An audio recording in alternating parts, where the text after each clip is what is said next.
Hey there everyone, thanks for tuning in. Got a little Galaxy DX98VHP here on the bench today. And if you guys like powerhouse radios, you're going to like this one. This one here has got a little bit different of an amp section put in it. And it was not done by me. That's why I have my sticker there, is because there was another shop sticker there that I'm just laying my sticker on top of right now to cover it up, just to protect the innocent.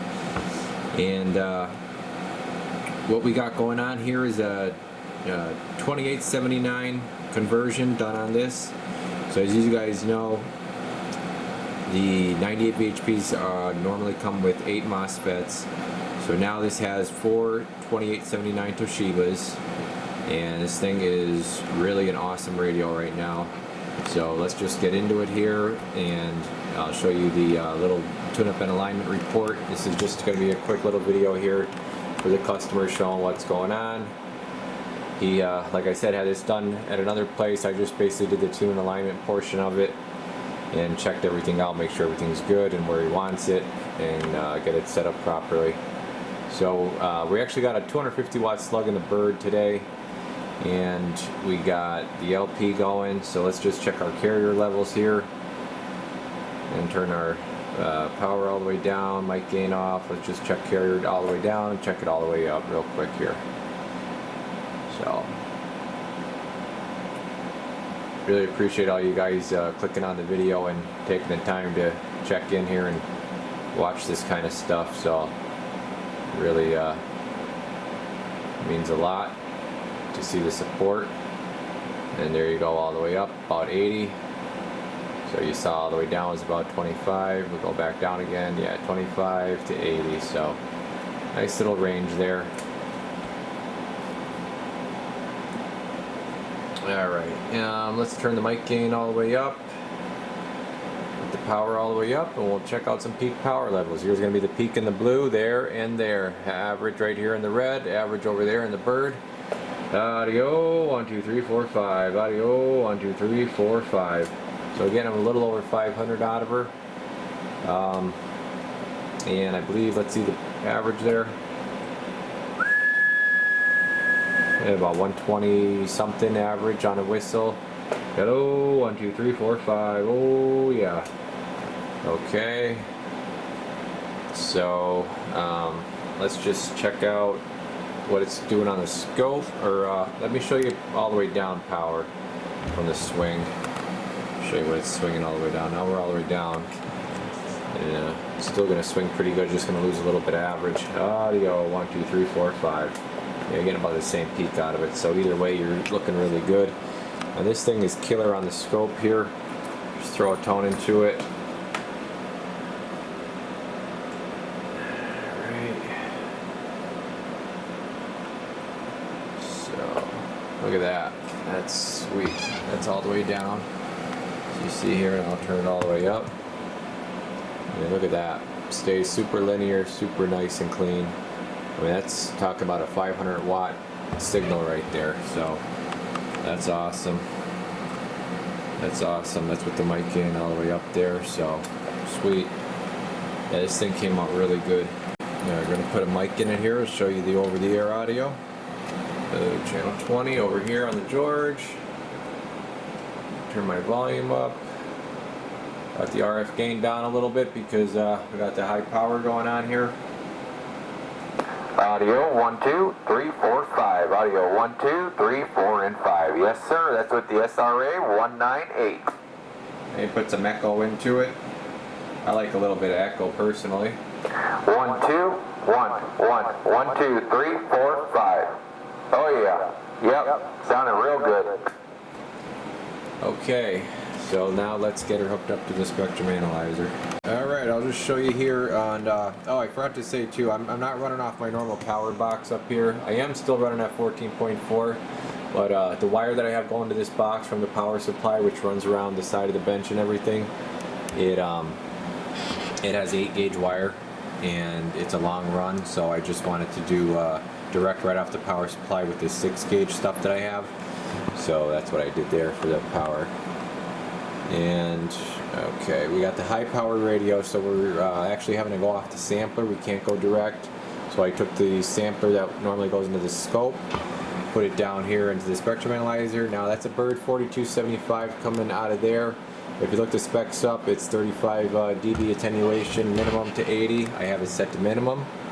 Alright, but what I do is then I go into my control connect and I could adjust for the attenuation, but I actually make it a little more sensitive. I do 40 because you do, no matter what, it's not going to be as good as going direct. So I kind of add a little bit of sensitivity and a little extra attenuation to make it think that, to make it pick up a little more.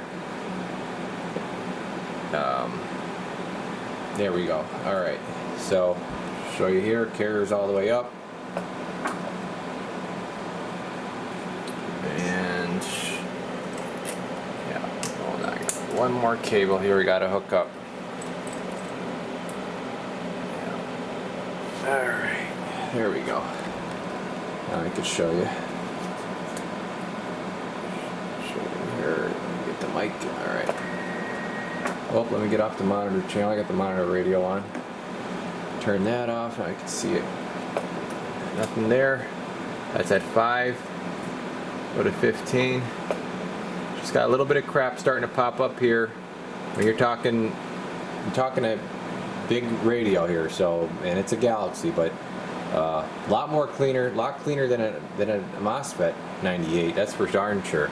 Because those things are just terrible for spectral purity. Now this is really good for what it is, and having the actual RF transistors in here is what really helps this thing out. Here's 60. I mean, this thing is really clean for what it is. 500 watt radio. I'll talk into it now. 1 2 3 4 5. 1 2 3 4 5. Nothing popping up in between. We're looking really good. We're looking really clean. Yep. Now that's at full power. So there's the settings right there as I'm talking into it. Alright. So there's that. I'll just hook it up to the receive quick, and that's going to do it. Alright, now here we are with the receive, and I will say I wish I could have got the receive a little bit better. We're only at negative 103 for about 12 dB there, cyanide. Now the problem is with these, is that I think the amplifier section, it seems like all the radios with the built-in amps have noisier receivers, and this one here is the same way. Noisy receive. It's already got from the previous shop a high cut. Somebody had put in like an inline high cut slightly. You really don't want to do any more than that, but I mean it still sounds good. It still has a loud signal. I'll take it down some more.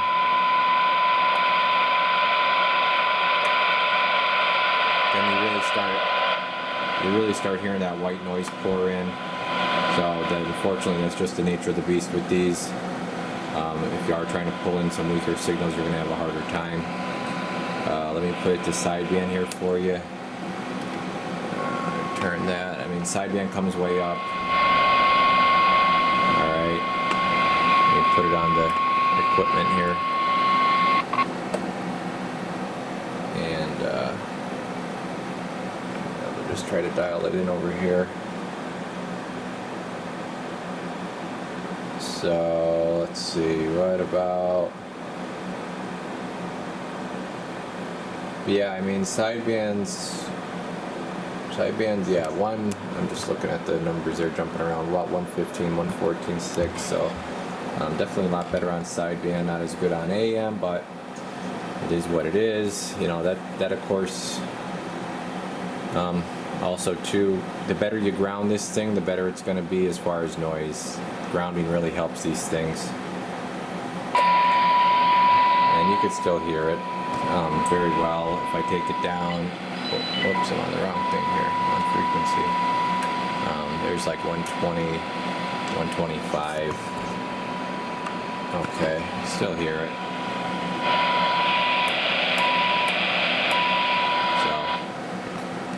I don't think it's going to be a big issue. You're just, you're going to have a little bit of that extra Galaxy noise that a lot of times I could get rid of, but yeah, this one here just going to be a little bit on the noisier side. that's it. The only thing, let's see. Oh, I forgot to tell you. Yeah, sideband power is the same as AM. I forgot to show you sideband power, but yeah, that's about 500 on sideband as well. And clarifier is already unlocked. That was done. So yeah, you're good to go with this thing. She's all set. Hope you have a lot of fun with it. It's a real hammer. Already made some good contacts out there. So yeah, definitely should have no problem with this thing. All right, appreciate you sending it in. Appreciate everybody coming along and checking this thing out. Really cool radio. And see what we got going on for the next one, guys. All right, stay tuned. Radio Garage, we're off the key.